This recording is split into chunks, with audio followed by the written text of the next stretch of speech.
Assalamu alaikum warahmatullahi wabarakatuh to all of you. This is Sajid sir from Ideal Institute. आज का जो हमारा topic है वो है बजट 2021 के ऊपर। जैसे कि ऑन मंडे निर्मला सीतारमण जो कि फिनेंस मिनिस्टर है उन्होंने बजट को रिलीज किया। उसके बाद से हर जगह इस बजट के बारे में डिस्कशन हो रहा। तो इस वीडियो में मैं आपको बताने की कोशिश करूंगा कि बजट होता क्या और इससे मिडिल क्लास हो या फिर जो हमारे आम सिटीजन्स हो उनके ऊपर क्या इम्पैक्ट होने वाला है और फिस्कल डिफिसिट क्या होता, उससे कुछ इंपॉर्टेंट जो टर्मिनोलॉजीज जो इसमें इस्तेमाल होते वो मैं आपको बताने की कोशिश करूंगा। सो मैं पहली चीज ये जो बजट था जो हमारे फाइनेंस मिनिस्टर इंट्रोड्यूस करे वो फर्स्ट टाइम पेपरलेस बजट बताने की कोशिश करे। वो like he was saying everything with the help of tab. और इस बजट को ऐसा बताया गया कि ये मानो कि 100 साल में अब तक ऐसा बजट नहीं आया। तो इसमें मिक्स्ड रिएक्शन है कई सारे पॉलिटिकल पार्टीज के। तो सबसे पहली चीज मैं आपको आसान शब्दों में ये बताने की कोशिश कर रहा हूं कि बजट होता क्या। जैसा कि हम देखते कि हर घर में महिला हो या पुरुष हो वो अपना एक बजट सेट करता कि उसका इनकम कितनी है, उसके खर्चे कितने हैं। तो it's a presentation of the financial accounting of the government. तो सरकार को आने वाले सालों में क्या खर्च करना है और उससे क्या आमदनियां हैं ये होते। तो और इसके अलावा इस बजट में जो ज्यादातर जो लोग क्रिटिसाइज कर रहे हैं वो चीज पे कर रहे हैं कि डिसइन्वेस्टमेंट। तो डिसइन्वेस्टमेंट का मैं मतलब आपको यहां पर समझाना चाहूंगा कि डिसइन्वेस्टमेंट होता टोटली प्राइवेटाइजेशन। समझो एक फला कंपनी है जिसमें 50% शेयर्स गवर्नमेंट के अंडर कंट्रोल में है तो वो पीएसयूज में आती, जिसको बोलते हैं public sector undertakings. It means वो गवर्नमेंट के अंडरटेकिंग में है। और अगर 50% से कम में अगर हो जा रही तो वो होता प्राइवेटाइजेशन, वो प्राइवेट कंपनीज के हाथ में चले आती। तो काफी सारे ऐसे कंपनीज है जहां पर गवर्नमेंट एक लिस्ट बता दी कि वो सारे के सारे डिसइन्वेस्टमेट होने वाले हैं, सारे के सारे प्राइवेटाइजेशन होने वाले हैं। तो इसमें कई लोगों को आपत्ति भी है, कई लोगों को ऑब्जेक्शन भी है कि इतने सारे पीएसयूज को बेचना ये गवर्नमेंट के लिए बहुत ज्यादा नुकसानदायक बात है। तो अब यहां पर गवर्नमेंट का ये टर्न है, गवर्नमेंट ये बताया रही कि अपनी ओर से कि ये करने की वजह ये है कि इससे जो पैसा आएगा वो इस बजट में लगाएंगे। तो तकरीबन एस्टिमेट किया जा रहा कि 1.65 समथिंग करोड़ जो है गवर्नमेंट को इसके जरिए आएंगे। तो अब यहां पर यह सवाल होता कि ये डिसइन्वेस्टमेंट करने की वजह क्या है। तो डिसइन्वेस्टमेंट करने की वजह यह है कि जो फिस्कल डेफिसिट जो हमारा होता उसको कम करना चाह रही गवर्नमेंट। फिस्कल डेफिसिट किसको बोलते हैं? मिसाली तौर पे हमारी गवर्नमेंट इंडिया है, जितना ज्यादा इंडिया अगर एक्सपोर्ट करेंगे कोई प्रोडक्ट तो ज्यादा डॉलर्स हमारे पास आएंगे और जितना इंपोर्ट करेंगी उतना ज्यादा डॉलर जाएगा। इट मींस जितना डॉलर्स हमारे पास रहेगा उतना ज्यादा ऑयल्स के दाम कम होंगे और जो हमारी इंडियन रुपीज से करेंसी है वो स्ट्रांग होंगी। तो ये वजह से ये लोग चाह रहे हैं कि ये सारी चीजें बेच के फिस्कल डेफिसिट को घटाना ज्यादा से ज्यादा। तो ये वजह से काफी सारे क्रिटिसिज्म भी हो रहे हैं कि हर चीज को बेच दे रहे हैं। अभी हम देखेंगे कि क्या क्या ऐसी चीजें हैं जिसको गवर्नमेंट बेचने का प्लान कर दिया, लिस्ट में जो आ गया।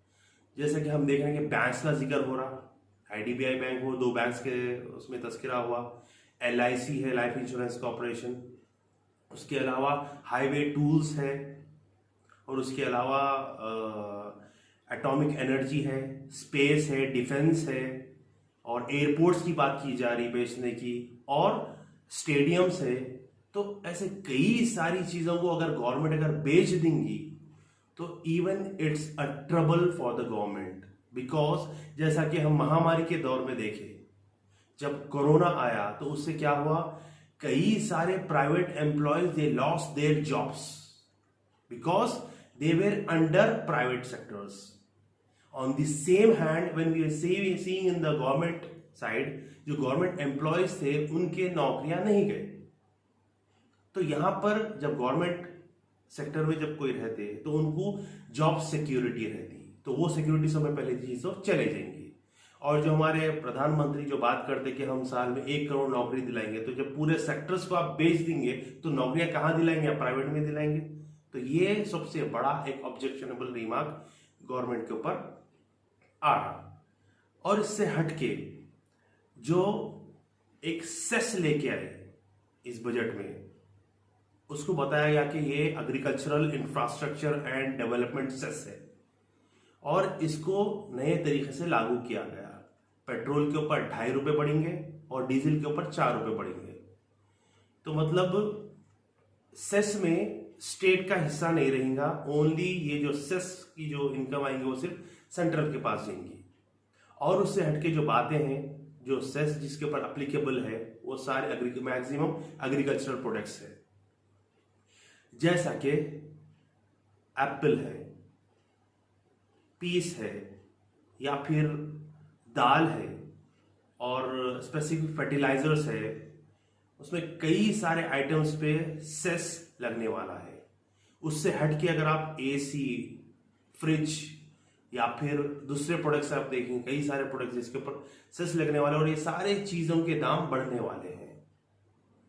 और इससे हटके अगर आप कुछ चीज़ें देखेंगे जिसमें कटौती, जिसमें प्राइस डिक्रीज हो रही है, वो कौन से आइटम्स हैं, तो उसमें आएगा आपका सब में पहले नायलॉन, सिल्वर, गोल्ड, जो सोना है उसकी कीमतें घटने वाली है, जिसमें ये बताया जा रहा है कि जो कस्टम ड्यूटी जो रहता है उसको घटा देने वाले हैं, जिससे ऑटोमेटिकली इसके रेट्स कम हो जाएंगे। शूज है, ये सारी चीज़ों के रेट्स घटने वाले हैं। तो ये कुछ गवर्नमेंट के प्लान्स हैं कि इस तरह इस स्पेसिफिक चीज़ों में दाम बढ़ने वाले हैं, इसमें घटने वाले हैं। और जो हम देख रहे हैं कि जो स्पेशली गैग वर्कर्स रहते हैं उनके लिए एक खुशखबरी है, लाइक कंस्ट्रक्शन वर्कर्स हो या फिर माइग्रेंट वर्कर्स रहने दो, उनके लिए कुछ एक ऐप इंट्रोड्यूस किया गया जिसकी मदद से उनको सिक्योरिटी प्रोवाइड होंगी। जैसा कि गैग वर्कर्स लाइक ओला चलाते, उबर, जोमेटो या स्विगी, तो उनके लिए एक स्कीम इंट्रोड्यूस करी गवर्नमेंट। इट्स लाइक उनको हेल्थ इंश्योरेंस दिया जाएगा, जैसा कि पहले ये चीज़ एडअप नहीं थी। और दूसरी चीज़ जो दी जा रही वो है हाउसिंग स्कीम, फूड स्कीम और क्रेडिट स्कीम। तो ये एक खुशखबरी है इन सारे, ताकि ये वो वर्कर्स हैं जो सैलरी बेस्ड नहीं है, इनको अगर ऑर्डर मिला, अगर ये ऑर्डर फुलफिल करेंगे तो इनको इनकम थी, इनकी सिक्योरिटी कुछ भी नहीं थी, और इनको 1 नेशन 1 राशन कार्ड का भी इनको एक सहूलत है।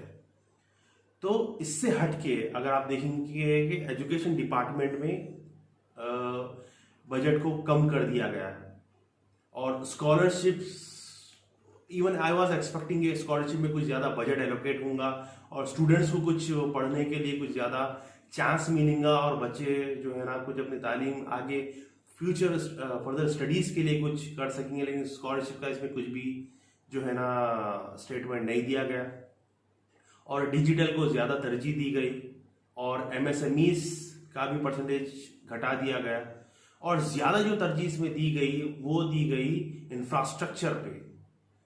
इट मीन्स सिर्फ बिजनेस लेके आने के ऊपर तवज्जो दी गई, यहाँ पर जो लोग रह रहे हैं उनके ऊपर कुछ ज़्यादा तवज्जो नहीं दी गई। और जो टैक्स है, tax will be remain same, जैसा कि हम ये सोच रहे थे कि टैक्स कुछ कम होगा, टैक्स घटेगा जो एम्प्लॉयज है उनके लिए, लेकिन ऐसे टैक्स में कुछ भी रिफॉर्म्स नहीं आए, tax will be the same. ताकि कोरोना था वगैरह वगैरह, उसमें काफ़ी सारे लोगों के एक्सपेक्टेशंस थे कि इस बजट में कुछ टैक्स होल्डर्स के लिए कुछ कमी आएंगी, उसमें कुछ भी कमी पेशी नहीं हुई, that will be remain the same. तो ये थे कुछ बजट से रिलेटेड बातें। मैंने सिर्फ वही पॉइंटों को लिया जिसमें हम सब मिडिल क्लास फैमिली के जो बिलोंग करते हैं, जो हम सब इसके अंदर आते हैं। और एक स्पेसिफिकली और एक चीज़ याद आ रही है मुझे कि जो 70 ईयर्स के अबव जो है, जिनकी उम्र 70 साल से ज़्यादा है, उनको लाइक आईटी रिटर्न फाइल करने की ज़रूरत नहीं पड़ेगी। अगर उनकी अर्निंग्स है फ्रॉम इंटरेस्ट या फिर थ्रू पेंशंस, तो उनको कोई टैक्स देने की जरूरत नहीं है। ये एक स्कीम में जो है ना एडअप यहाँ पर किया गया, और काफी डिटेल्ड बजट था ये, तकरीबन 1.5 से 2 घंटे का ये स्पीच था। कई सारे लोग अपना अपना एक्सपर्ट्स अपनी अपनी राय दे रहे हैं, तो ये मेरी पर्टिकुलर राय थी जो मुझे समझ में आई कि इस चीज़ों को एडअप किया गया। वो सारी चीज़ें मैं आपके सामने रख चुका हूँ। तो मिलते हैं हमारे अगले वीडियो में। उम्मीद करता हूँ कि आपको ये वीडियो पसंद आया। अगर पसंद आया तो ज़रूर इस वीडियो को शेयर करें और हमें फेसबुक, इंस्टाग्राम और यूट्यूब पे फॉलो करें। मिलते हैं अगले वीडियो में। अल्लाह हाफिज़।